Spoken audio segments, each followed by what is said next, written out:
Band बजा, दूल्हा stage तक लाया गया। डीजे पर बच्चे थिरक रहे थे। घर के लोगों की खुशियों का ठिकाना नहीं था। दुल्हन को खूब सजा धजा कर उसकी सहेलियां स्टेज तक लाईं। दूल्हा उसे लेने के लिए खड़ा हुआ। दुल्हन शर्माई।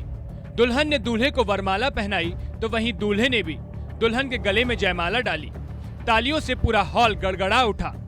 लेकिन फिर अगले ही पल हर किसी के मुंह से एक ही आवाज आई, हाय, ये क्या हो गया।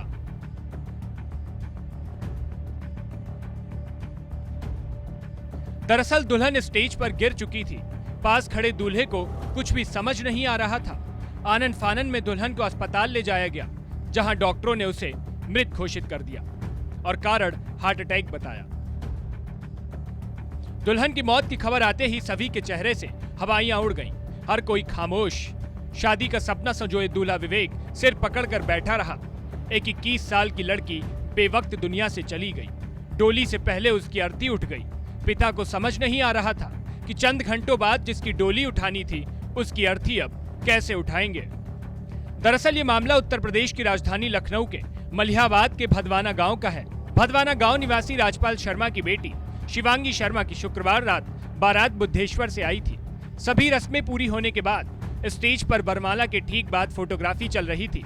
इसी दौरान अचानक हार्ट अटैक आने से वह गिर गई। घर के लोग आनन फानन में कसमंडी स्थित प्राइवेट हॉस्पिटल ले गए, जहां से उसे लारी के लिए रेफर कर दिया गया। रास्ते में ही उसकी मौत हो गई। दुल्हन की मौत से शादी समारोह मातम में बदल गया। परिवारीजनों ने शनिवार को उसका अंतिम संस्कार कर दिया। मीडिया रिपोर्ट्स के मुताबिक लड़की 2 हफ्ते से बीमार चल रही थी। उसे बुखार आ रहा था। बीपी की भी कुछ दिक्कत थी। अंदाजा लगाया जा रहा है कि इसी कारण उसकी तबीयत अचानक और बिगड़ गई।